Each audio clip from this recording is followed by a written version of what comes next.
Bruce, just look right into the camera lens right here and tell us your name, your age, and where you were born.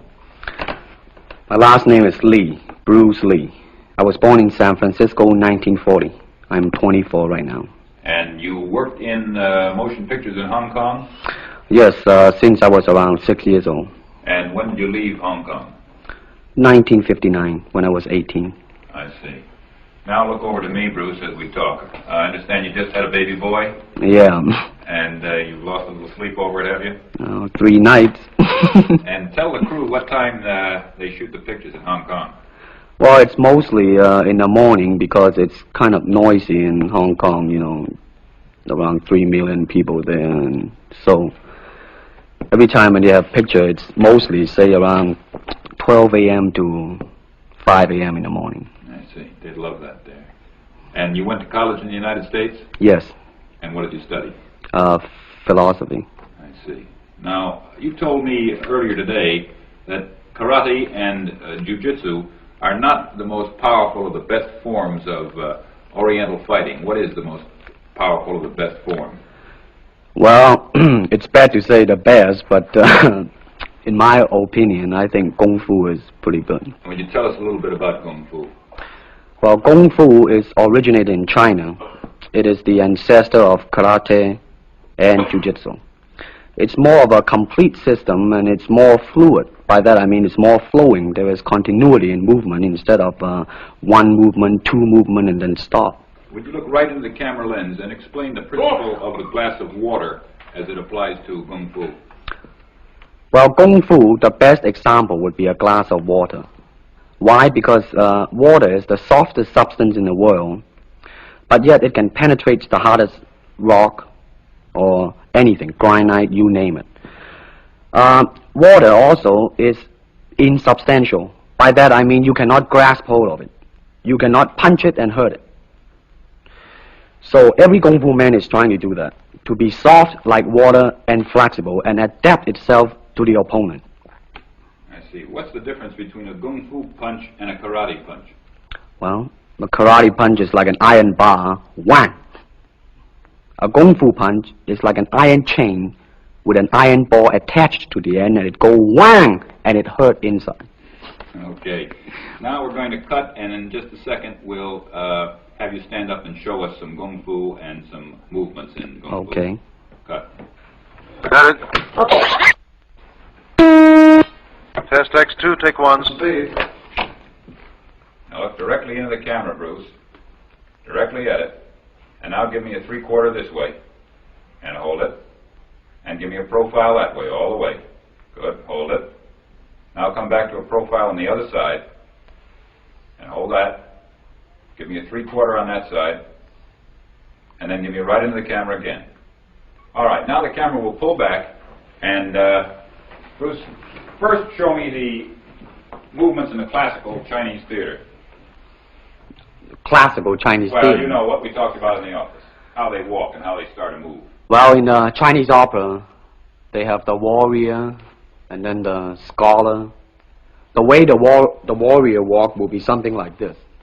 Walking this way, straight, come out, bend, straight, and then walk out again. An ordinary scholar would be just like a female, a weakling, 90 pounds in Child Atlas.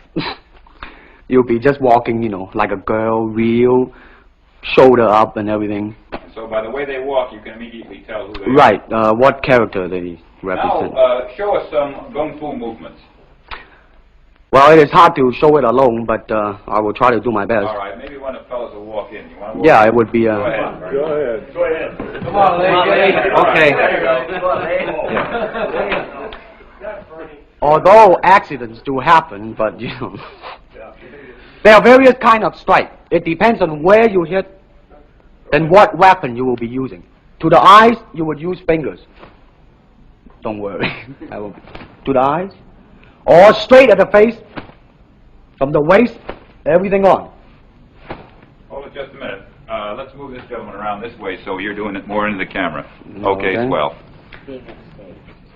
And then there is band arm strike using the waist again into a back fist.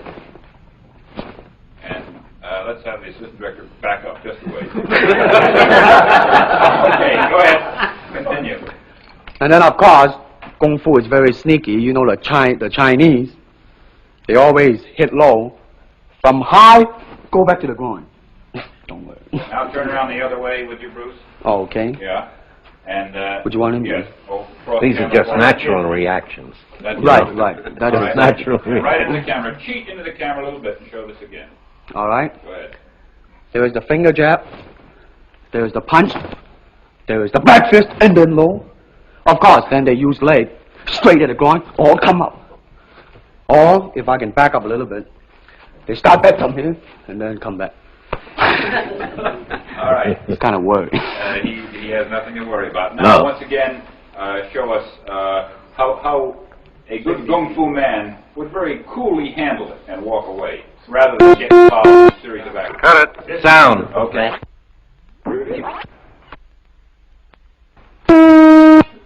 Test X2, take 2.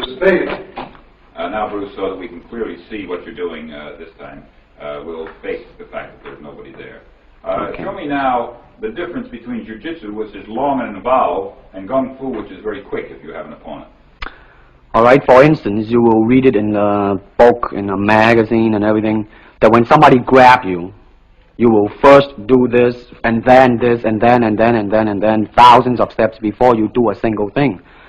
Of course, these kind of magazine would teach you to be feared by your enemies and admired by your friends and everything. See? But in Kung Fu, it always involves a very fast motion. Like, for instance, a guy grabbing your hand. It's not the idea to do so many steps. Step him right on the instep. He'll let go. This is what we mean by simplicity. Same thing in striking and in everything.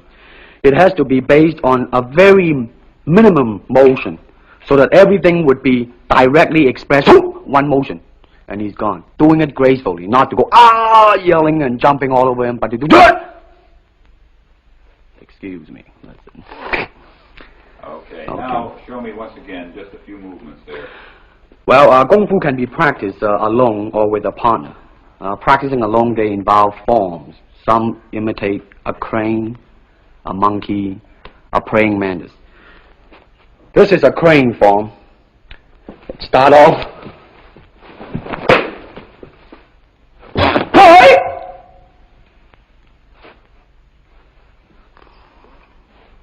This is one of the movement involved. Show us one more movement and then we'll be all through. Okay, I'm glad to hear that. They have the tiger that start like a tiger, using claw to claw the face, or the beak of the crane to the eyes move.